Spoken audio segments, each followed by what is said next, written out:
profiter un peu le temps.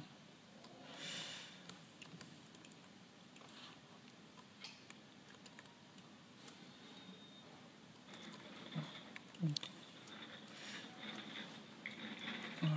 Donc, ce qui est marrant, c'est que les trois ils se pètent en plus à la fin. Enfin, il n'y en a pas deux qui restent en orbite, ça c'est rigolo.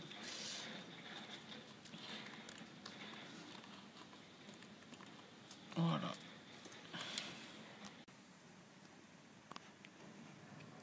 Ouf. Donc, le graphe du potentiel gravitationnel. Donc, on peut changer sa résolution pour que ça soit plus fine ou moins fine selon ce qu'on veut. Oups. Ah mince. Quand c'est trop, ça plante. Ah.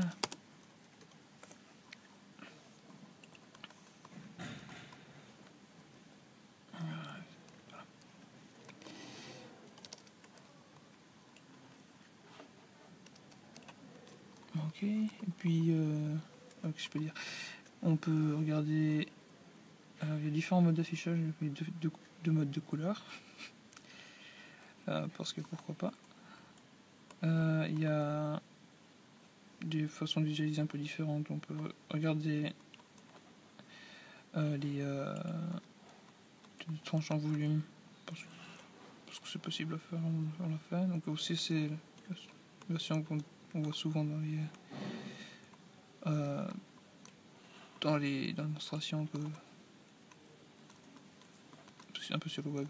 Donc c'est marrant, je l'ai fait aussi. Enfin, on l'a fait aussi. Et puis, oui, la version avec des points. Et puis la version sans smooth. Et puis une version amusante. Et une autre version amusante. Chaque changement de couleur correspond à une équipotentielle. Donc on peut s'amuser à regarder des. Oups, c'est pas ce que je veux faire. On peut s'amuser à regarder des différentes lignes d'équipotentiel. Avec ça, voilà. On peut s'amuser. Oups. À regarder l'équipotentiel pour voir quelle allure ça a. Et puis, on peut aussi regarder ça sur des tranches différentes. On peut bouger sur Z. Et puis, bien entendu, même quand ça bouge, on peut voir un peu ce qui se passe. Je bouge tous ces paramètres en même temps. Puis...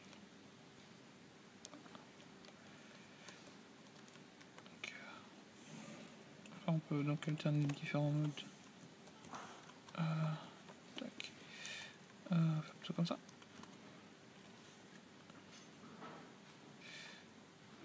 Voilà. Non. Voilà.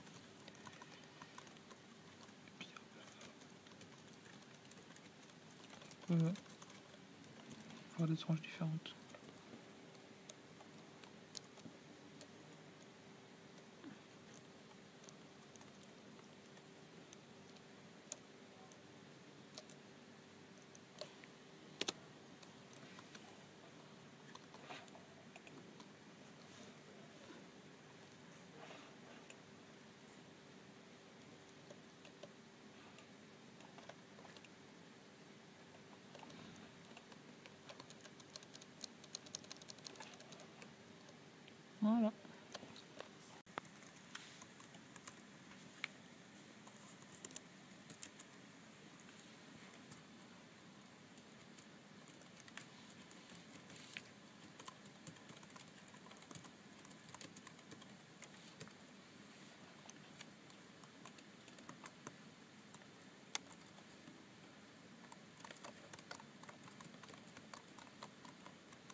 donc la même chose que précédemment, mais avec une légère perturbation. Donc il y a une vitesse initiale sur ces particules.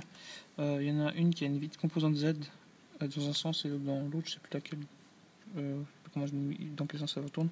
Donc, de telle sorte à ce que, en gros, le système se mette à tourner autour de lui-même. On a regardé qu'est-ce qui se passe, puis ça c'est bizarre. Oups. Donc c'est assez lent. Je saute un peu des étapes. Ça fait cette figure. Et puis donc ça continue indéfiniment. Oups. Une chose intéressante, c'est que, enfin, assez bizarre, c'est le nombre de, enfin la périodicité qu'il y a sur la rotation là. C'est-à-dire qu'on a sur cette figure, on observe une symétrie où on a 2, 3, 4, 5, 6, 7 sommets. À l'intérieur, on dirait que le plan, donc en même temps de tourner dans ce sens-là, il oscille sur le plan. Enfin, il oscille autour d'un axe orthogonal au plan, ce qu'on voit de profil. C'est assez amusant. Et l'autre chose amusante, c'est qu'au centre, on n'a pas un point, mais on a tout ça. Alors, je suis pas sûr que ce soit dû à des... Enfin, oui, je vais tester avec un patin plus petit pour voir si cet effet disparaît ou si c'est effectivement normal d'avoir ce genre d'effet au milieu de la figure. Donc, la même chose avec un dé plus petit. Ah mince.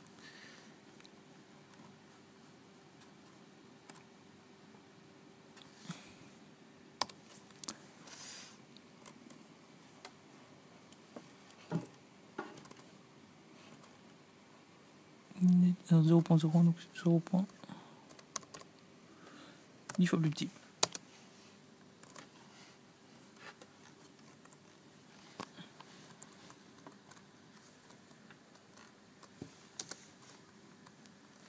Ouais. Bon. Donc la même chose avec un pas de temps 10 fois plus petit. On a toujours cet objet au milieu. Donc j'ai plus de points, ça un peu. On a toujours cette structure au milieu. J'ai pas rempli la figure, c'est pour ça qu'il y a des trous. Parce que j'ai déjà 7 points, puis ça n'aime pas trop. Donc oui, en plus il y a cette figure étrange qui se forme au milieu.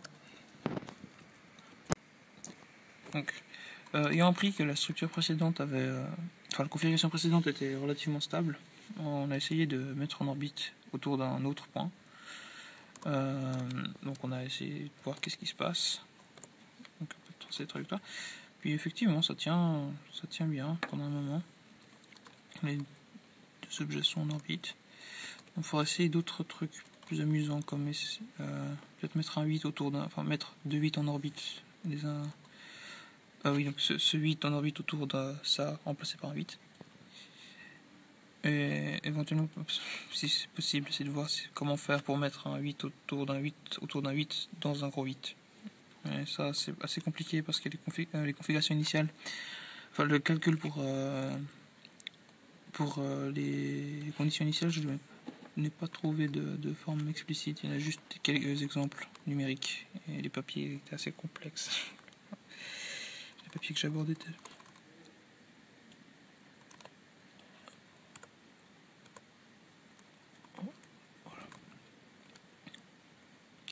Et de nouveau, il y a Stéphane, c'est assez amusant de voir. Enfin, il est assez amusant de constater que le plan sur lequel tournent les 3 planètes est en train de changer d'orientation au cours du temps. Et j'ai l'impression que c'est assez difficile de voir qu'est-ce qui se passe exactement.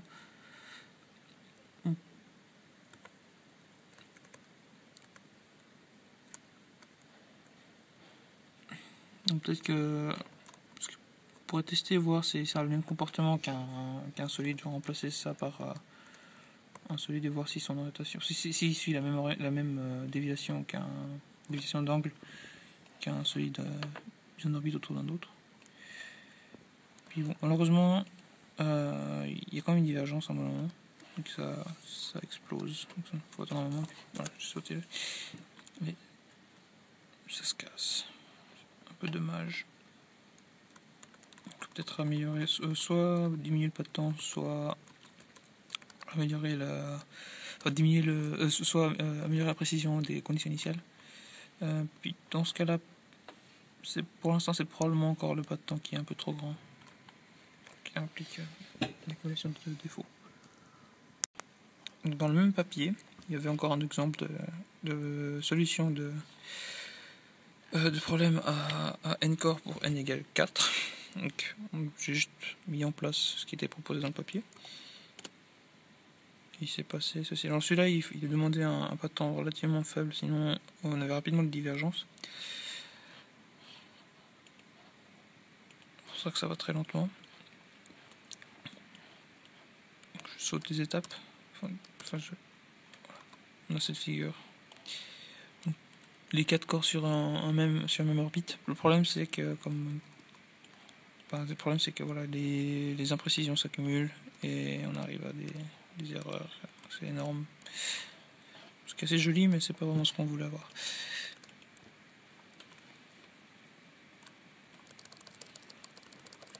Voilà. Et pour finir, encore moins stable, mais tout aussi amusant, une solution pour 5 corps.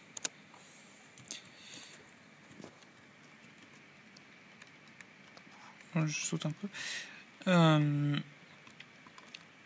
Donc,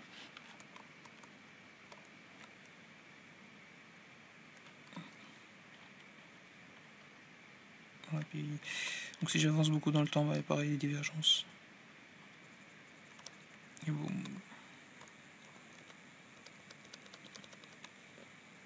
Ah oui, ici, quelque chose d'amusant, il y a un échange entre les particules. Voilà. Donc ici, on a le Soleil qui est par là, Jupiter qui est au milieu de cette ligne, et ici, on a 40 000 astéroïdes. On lance la simulation. Boum, ça explose parce qu'il y en a qui sont tout proches. Donc c'est initialisé de telle sorte à ce que chaque astéroïde soit en rotation autour du Soleil.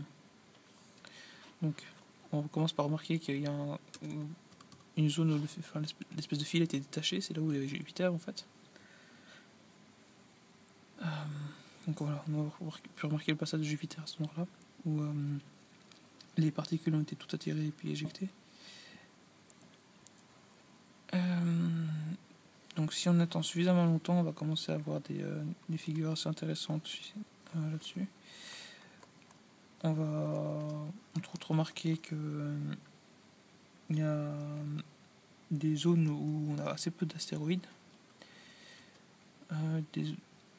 Malheureusement, les points de Lagrange, on ne pourra pas les voir dans cette simulation parce que ceux qui étaient susceptibles de se positionner à cet endroit-là, il me semble, sont rapidement éjectés parce qu'ils sont juste à côté de Jupiter. Alors il faudrait refaire une autre simulation avec des initialisations de telle sorte que les astéroïdes soient à la bonne distance Soleil, à la bonne distance du Soleil, à la bonne distance de Jupiter, et les lancer pour voir. Voilà, je pense que les conditions initiales amènent des pertes, un peu d'informations donc sur certaines configurations, peut-être qui ne sont pas possibles. À vérifier, mais il me semble que non.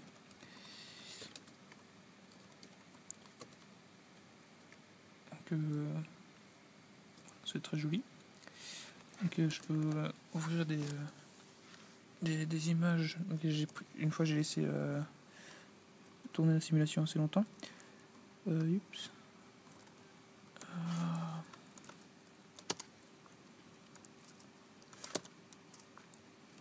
Donc,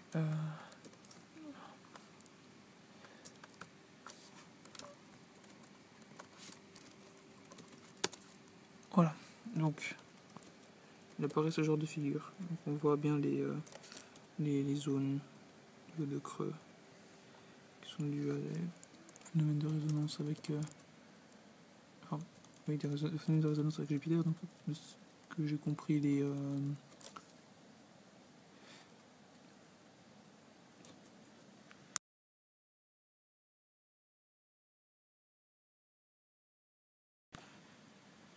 oui, donc simplement, c'est là où les astéroïdes aussi. Aussi énormément. Donc, dans le rapport, il y a une partie où on montre. Oups. Ah oui, non, je suis bête.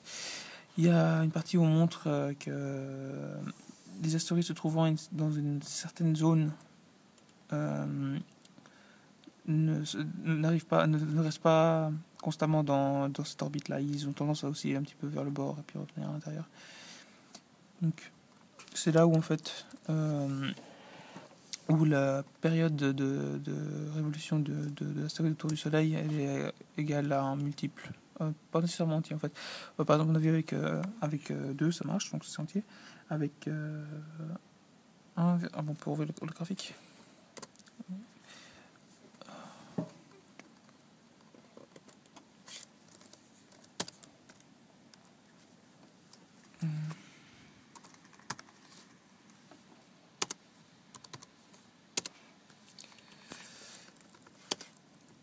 Alors,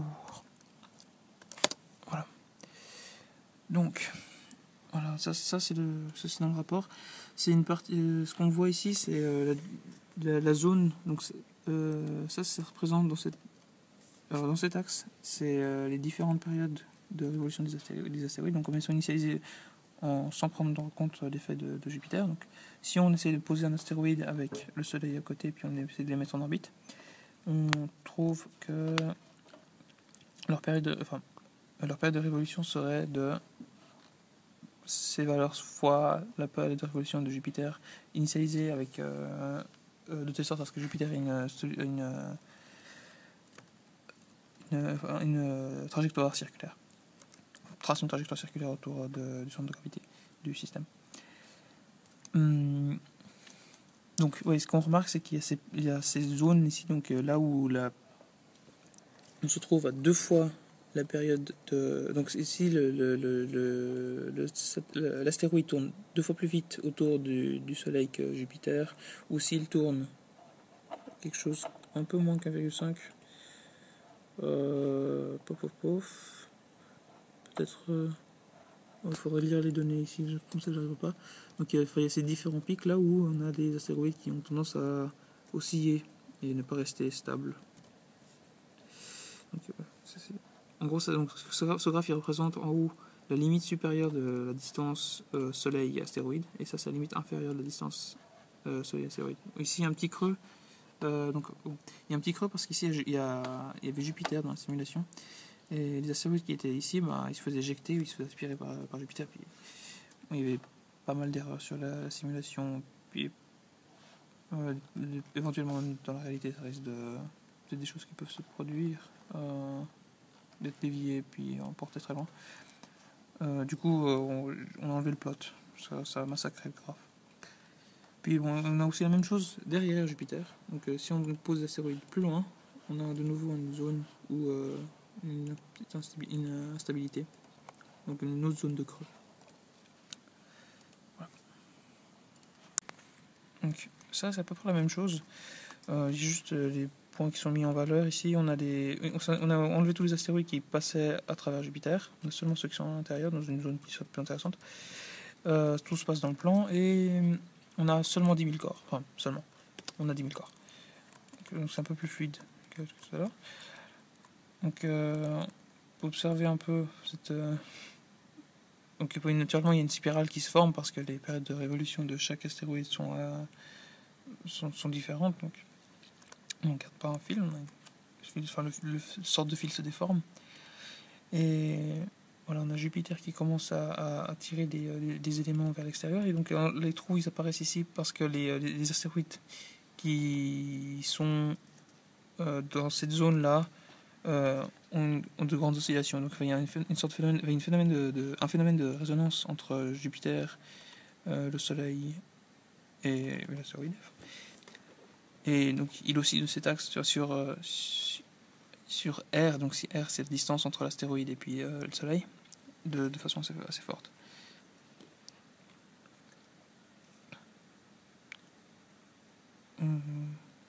Voilà. Et l'autre, donc ce qui est un petit peu triste avec cette simulation, c'est que tout se passe dans le plan. Donc voilà, il se passe rien sur Z. Alors on a un peu modifié le code de telle sorte à ce qu'on puisse faire la même chose sur n'importe quel plan. Tac. Voilà. Donc cette fois-ci, pour commencer une version amusante, c'est qu'on a mis le Soleil ici, Jupiter ici, et la ligne d'astéroïdes est initialisée de l'autre côté du système. Elle n'est pas dans dans un même plan, donc en fait c'est dans un même plan. Tous ces points n'appartiennent pas dans le même plan. Donc on est bien dans une configuration en 3 dimensions. Tout comme tout à l'heure, les astéroïdes sont initialisés de sorte à ce qu'ils soient en rotation autour du Soleil dans des trajectoires circulaires. Et pour finir, dans cette configuration-là, pour voir, en fait, les astéroïdes tournent dans l'autre sens que Jupiter. Donc, il se passe des choses assez amusantes, assez impressionnantes même.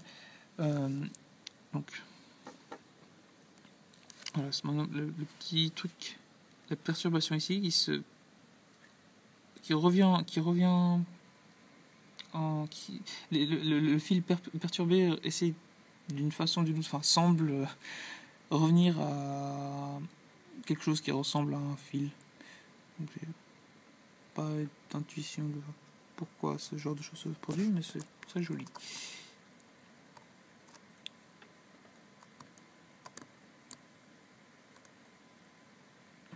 On peut voir ce genre de choses. Puis voilà. Il y a aussi d'autres phénomènes. Donc, enfin, aussi un des intérêts de cette simulation. Enfin, un des intérêts. Enfin, cette simulation est un peu bizarre, mais un des intérêts c'était de savoir qu'est-ce qui se passe quand le plan il est. Le plan où les astéroïdes orbitent est légèrement incliné par rapport à celui dans lequel se trouvent Jupiter et le Soleil. Qu'est-ce qui se passe? Est-ce que ça converge vers quelque chose de plat ou pas? Alors, nous, en laissant tourner la simulation assez longtemps, on a remarqué qu'on avait un petit anneau. Donc ça s'aplatissait pas. Alors, on ne sait pas si...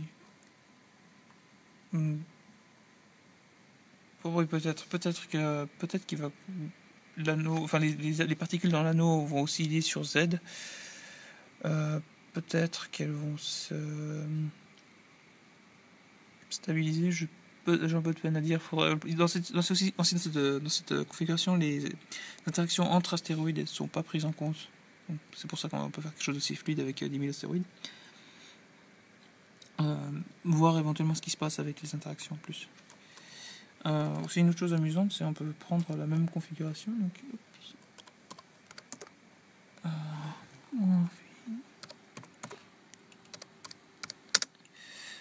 et puis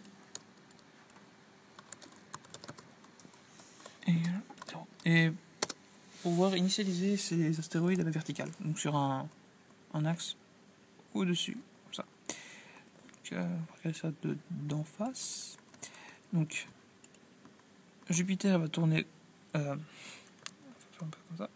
Il va tourner comme ça ou comme ça dans un des sens, et les astéroïdes ils vont tourner sur un plan orthogonal au plan dans lequel tourne Jupiter. Voilà.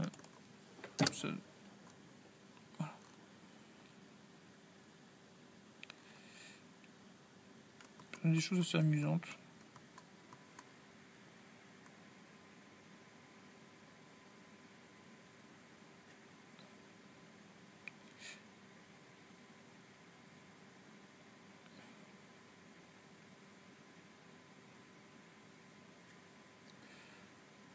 C'est très joli. Alors aussi, une des raisons pour laquelle cette simulation a été faite, c'était pour la même chose, savoir si il allait se passer quelque chose sur sur Z, est-ce que les astéroïdes vont avoir tendance à... si ce plan a tendance à être modifié. Donc là, ce qu'on voit, c'est que l'interaction entre Jupiter et puis l'anneau a pour conséquence oui, juste de déformer l'anneau de façon radicale. On voit plus vraiment de structure. C'est un espèce de nuage de points sur Z.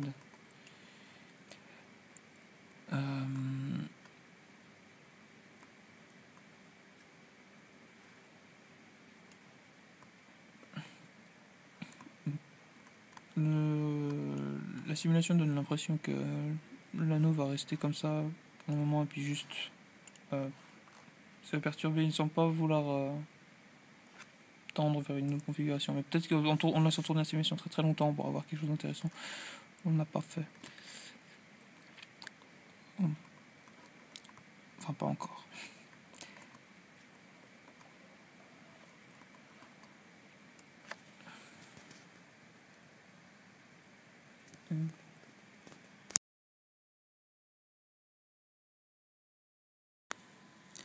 Donc c'est pareil que tout à l'heure, mais cette fois en en augmentant la masse de Jupiter. Donc Jupiter a une masse comparable à celle du Soleil. Je crois que j'ai mis 10 puissance 29 kg. C'est combien le Soleil déjà? 10 puissance 20. Oups, j'ai oublié. En tout cas, bon, je vérifie ça après. Oui, 10 puissance 30, ouais, donc c'est juste à peine 10 fois plus léger que le Soleil. Ce qui est amusant à ce moment-là, c'est que les perturbations sont très très très très flagrantes, et puis aussi on voit clairement les astéroïdes passer trop proche du Soleil, se faire aspirer. Voilà. On voit même par groupe se faire aspirer et éjecter dans ce cas-là parce qu'il n'y a pas de collision. C'est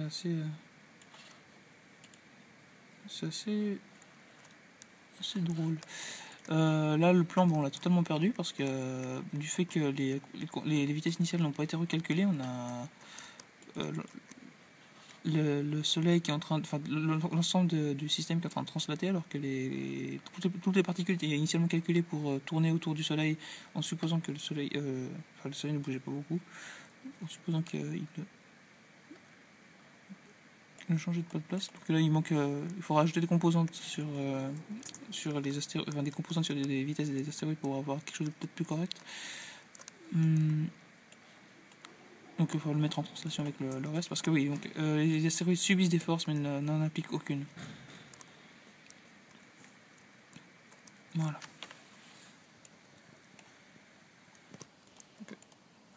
Non. Bon, je vais sauvegarder il n'y a pas longtemps, mais ça a quand même bugué. Pouf. Bon, des fois on voit des structures plus jolies quand ça diverge rapidement. Les astéroïdes qui divergent rapidement des fois font des fils. Là on n'en a pas.